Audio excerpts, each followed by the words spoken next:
Très tôt le matin, en plein cœur du bois de Fécamp, on se fait discret pour essayer d'observer les animaux.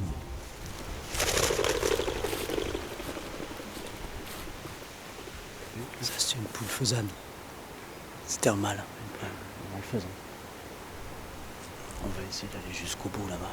Nous poursuivons notre incursion à pas de loup dans ce bois et si les animaux n'ont pas l'air décidés à se montrer, grâce à Éric Vacher, nous avons une autre grille de lecture sur la présence animale. De la même façon, c'est les animaux et notamment c'est les chevreuils en fait qui viennent frotter les angles des parcelles. Alors il y a deux comportements, soit c'est un comportement territorial, marquage l'angle de parcelle de leur territoire, soit aussi ils enlèvent sur leur bois un velours qui viennent frotter pour l'enlever à cet endroit-là. Oui, alors là ce qu'on constate c'est que potentiellement il y a eu aussi une intervention du sanglier, comme en témoigne la boue, la terre qu'on voit sur le plan. Ça c'est pas, on voit pas ça avec le chevreuil, donc potentiellement c'est le sanglier aussi qui est venu se frotter là sur le plan. Donc ça nous donne simplement une indication qu'on a des quantités de gibier qui sont quand même pas négligeables, ce qui veut dire que dans nos plantations forestières, il faut qu'on en tienne compte.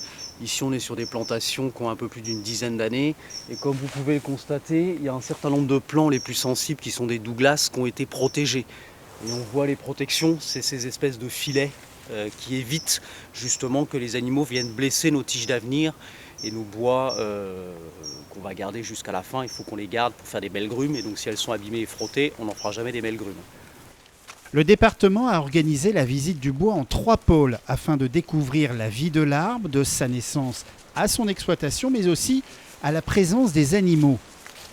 Voici un cartel d'empreintes dont il faut deviner à qui elles appartiennent. Alors, qu'est-ce qu'on a dans ces pattes-là? Donc on a par exemple une empreinte de chevreuil ici, son homologue un peu plus grand mais qu'on n'a pas dans nos forêts ici au bois de Fécamp, qui est le cerf. Dans les classiques, on a également l'empreinte de sanglier. Et après, on retrouve l'empreinte du renard, celle du blaireau et puis celle du lapin ici. Voilà, qui sont les animaux les plus classiques, à l'exception du cerf qu'on n'a pas ici, puisqu'en fait le cerf, c'est un animal qui demande des surfaces unitaires de forêt d'au moins une centaine d'hectares.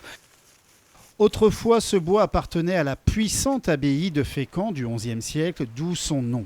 Au centre de cette propriété, un château sera construit en 1632. Si le département a fait l'acquisition du bois en 2005, des vestiges comme cette glacière sont encore gardés intacts.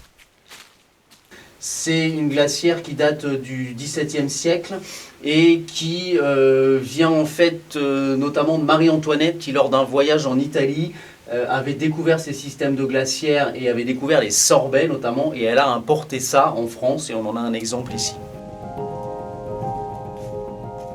Outre respirer les ambiances automnales, vous l'aurez compris, se balader au cœur du bois de Fécamp peut rimer aisément avec l'histoire et la découverte ludique de la nature qui nous entoure.